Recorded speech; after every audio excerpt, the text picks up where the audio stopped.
नमस्कार, MS29 या YouTube चॅनलवर आपण सर्वांचं खूप खूप स्वागत. तर आजच्या या एपिसोडमध्ये आपण पाहणार आहोत छत्रपती शिवाजी महाराज शेतकरी कर्जमाफी योजना.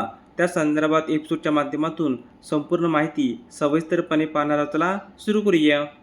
महाराष्ट्र राज्यातील बळीराजासाठी एक अत्यंत आनंदाची बातमी समोर आली आहे. राज्य सरकारने छत्रपती शिवाजी महाराज शेतकरी सन्मान योजना आणि महात्मा ज्योतिराव फुले शेतकरी कर्जमुक्ती योजना या अंतर्गत प्रलंबित असलेल्या कर्जमाफीच्या प्रक्रियेला गती दिली असून आता नवीन लाभार्थी याद्या अधिकृतपणे जाहीर करण्यास सुरुवात केली आहे. गेल्या काही वर्षांपासून नैसर्गिक आपत्ती, अतिवृष्टी आणि कधी कोरडा दुष्काळ यामुळे राज्यातील शेतकरी आर्थिक अडचणीत सापडला होता. या पार्श्वभूमीवर सरकारने दिलेला हा शब्द पाळल्यामुळे लाखो शेतकऱ्यांचा सातबारा कोरा होण्याचा मार्ग अखेर मोकळा झाला आहे. कर्जमाफी योजनेची पार्श्वभूमी. महाराष्ट्रातील शेती ही प्रामुख्याने पावसावर अवलंबून आहे. हवामानातील बदलामुळे पिकाचे होणारे नुकसान आणि वाढता उत्पादन खर्च यामुळे शेतकरी कर्जाच्या विळख्यात अडकत चालला होता. कर्जबाजारीपणामुळे अनेक शेतकऱ्यांनी आत्महत्यासारखे टोकाचे पाऊल उचलले होते. ही परिस्थिती बदलण्यासाठी आणि शेतकऱ्यांना पुन्हा एकदा सन्मानाने उभे करण्यासाठी राज्य सरकारने कर्जमाफीच्या विविध योजना लागू केल्या. 2019 मध्ये सुरू झालेल्या महात्मा ज्योतिराव फुले शेतकरी कर्जमुक्ती योजनेचा लाभ अनेक शेतकऱ्यांना मिळाला, परंतु तांत्रिक अडचणी आणि निधीच्या कमतरतेमुळे काही पात्र शेतकरी यादीतून सुटले होते. आता 2026च्या नवीन टप्प्यात या उर्वरित शेतकऱ्यांचा समावेश करून नवीन याद्या प्रसिद्ध करण्यात आल्या आहेत. नवीन लाभार्थी यादीत कोणाचा समावेश आहे?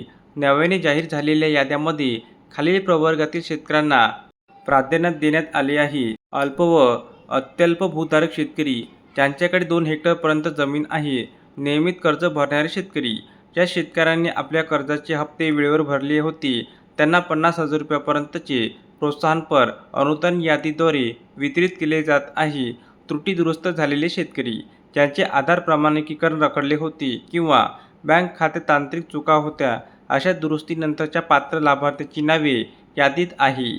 पुनर्गठन कर्जदार, ज्यांचे कर्जाचे नैसर्गिक आपत्तीमुळे पुनर्गठन झाले होते, अशा शेतकऱ्यांनाही या योजनेत सामावून घेण्यात आले आहे. लाभार्थी यादी कशी तपासावी? शेतकरी मित्रांनो, तुम्ही तुमचे नाव या नवीन यादीत आहे की नाही हे तुम्ही या पद्धतीने तपासू शकता. आपले सरकार सेवा केंद्र म्हणजेच CSC सेंटरवरती तुमच्या गावातील किंवा जवळच्या आपले सरकार सेवा केंद्रावर तुम्ही जाऊन तुमची यादी पाहू शकता. त्यासाठी तुम्हाला तुमचा आधार कार्ड क्रमांक किंवा कर्ज खाते सोबत नेणे आवश्यक आहे. सहकार विभागाचे अधिकृत पोर्टल. राज्य सरकारचे सहकार व पवन विभागाच्या अधिकृत संकेतस्थळावर जाऊन जिल्ह्यावर आणि बँकावर याद्या डाउनलोड करू शकतात. बँक शाखा, ज्या बँकेतून तुम्ही पीक कर्ज घेतले आहे त्या बँकेचे सूचना फलकावर देखील पात्र लाभार्थ्यांची यादी प्रसिद्ध केली जाते. आधार प्रमाणीकरण एक महत्त्वाची पायरी. ज्या शेतकऱ्यांची नावे नवीन यादीत आली आहे त्यांना आधार प्रमाणीकरण म्हणजेच eKYC करणे अनिवार्य आहे. जोपर्यंत आधार प्रमाणीकरण पूर्ण होत नाही तोपर्यंत कर्जमाफीची रक्कम बँक खात्यात जमा होणार नाही. प्रक्रिया. केंद्रावर जाऊन तुम्ही तुमचा अंगठा म्हणजेच बायोमेट्रिक लावून आधार पडताळणी पूर्ण करा.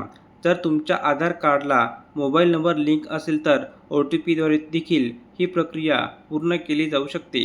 नियमित कर्जदारांसाठी 50,000चे प्रोत्साहनपर अनुदान. या योजनेचे सर्वात मोठे वैशिष्ट्य म्हणजे जे शेतकरी प्रामाणिकपणे कर्ज फेडतात त्यांच्यावर अन्याय होऊ नये म्हणून सरकारने 50,000 रुपयांच्या सवलतीची घोषणा केली होती. या नवीन यादीमध्ये अशा लाखो नियमित शेतकऱ्यांचा समावेश आहे ज्यांना थेट लाभ हस्तांतरण म्हणजेच DBTद्वारे रक्कम मिळत आहे. धन्यवाद.